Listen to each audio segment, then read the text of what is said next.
Welcome to बायोजीज। आज हम पढ़ने वाले हैं smooth muscle tissue. Smooth muscle tissue is involuntary and non-striated. It is found in the walls of internal organs and help in functions like digestion, blood circulation and respiration.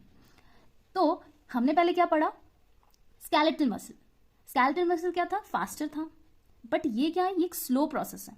और ये कहाँ देखने मिलेगा हमें? Walls of internal organs. Internal organs क्या है? हम जो भी पढ़ते हैं डाइजेस्टिव सिस्टम, रेस्पिरेटरी सिस्टम और हमारा जो भी ब्लड सर्कुलेशन होता है, यूट्रस, यहाँ पे हम देख पाएंगे कि स्मूथ मसल टिश्यू प्रेजेंट होगा। ये इनवॉलेंट्री होते हैं। इनवॉलेंट्री मतलब आप इन्हें रोक नहीं सकते, ना ही इनको चालू कर सकते। ये अपने मन के अपने मालिक होते हैं। जब इनकी रिक्वायरमेंट बॉडी को होती है, ये अपने आप स्टार्ट होते हैं और अपने आप ही रुक जाते हैं।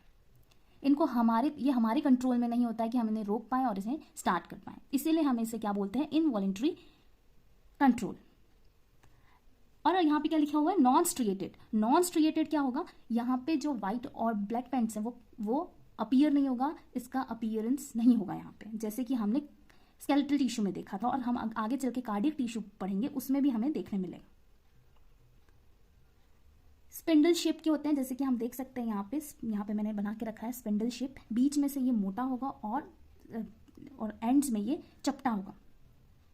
यूनी न्यूक्लिएटेड होते हैं। Each cell contains a single nucleus. एक ही न्यूक्लियस से कंटेन करेंगे इनके जो भी सेल्स हैं। चलिए इनका फंक्शन देख लेते हैं। तो डाइजेस्टिव सिस्टम में क्या होता है कि जब हम फूड इंटेक करते हैं, तो फूड इंटेक करेंगे तो सबसे पहले कहाँ जाएगा? ईसोफेगस पे। ईसोफेगस पे क्या होगा? पेरिस्टाल्सिस होगा। पेरिस्टाल्सिस किसे बोलते हैं? कॉन्ट्रैक्शन होगा, एक टाइप का कॉन्ट्रैक्शन है जो कि होगा और उसे पुश करते करते आपके स्टमक पे लेके जाएगा। पहले लार्ज इंटेस्टाइन, फिर स्मॉल इंटेस्टाइन, फिर उसके बाद एक्सक्रीशन होगा। तो ये जितनी प्रोसेस हो रही है, आप इसोफेगस से जो फूड आपका नीचे तक ट्रांसफर हो रहा है, वो एक पेरिस्टाल्सिस के थ्रू हो रहा है, कॉन्ट्रैक्शन के थ्रू हो रहा है। और वो कॉन्ट्रैक्शन कैसे हो रहा है? क्योंकि जो हमारा डाइजेस्टिव सिस्टम है उसके वॉल्स में क्या है?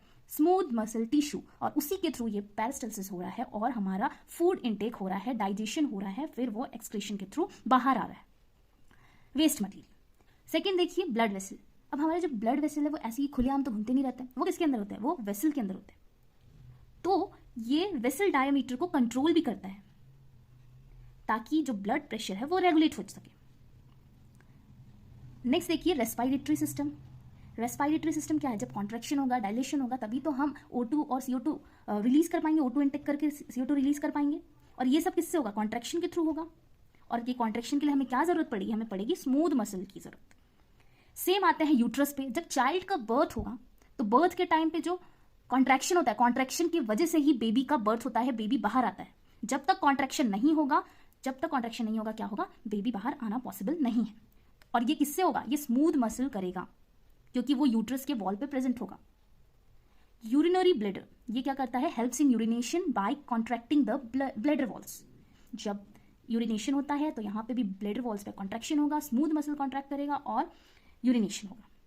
तो जितने भी हमने इंटरनल ऑर्गन्स अभी पढ़े, सब में हमने देखा कि वॉल्स पे स्मूथ मसल्स प्रेजेंट है, उनकी वजह से ही कॉन्ट्रैक्शन हो रहा है। उनके अगर वो नहीं होंगे तो कॉन्ट्रैक्शन पॉसिबल नहीं है। और ये हमारे मन का मालिक नहीं होता है कि हम जब बोलें तो स्टार्ट हो जाए। ये क्या होता है? इनवॉलेंट्री होता है। इसीलिए हम इनको बोलते हैं इनवॉलेंट्री। ये हमारे कंट्रोल में नहीं है। So this was all about smooth muscle tissue. Next we are going to study about cardiac muscles. So be ready, do revision. Thank you. Bye bye.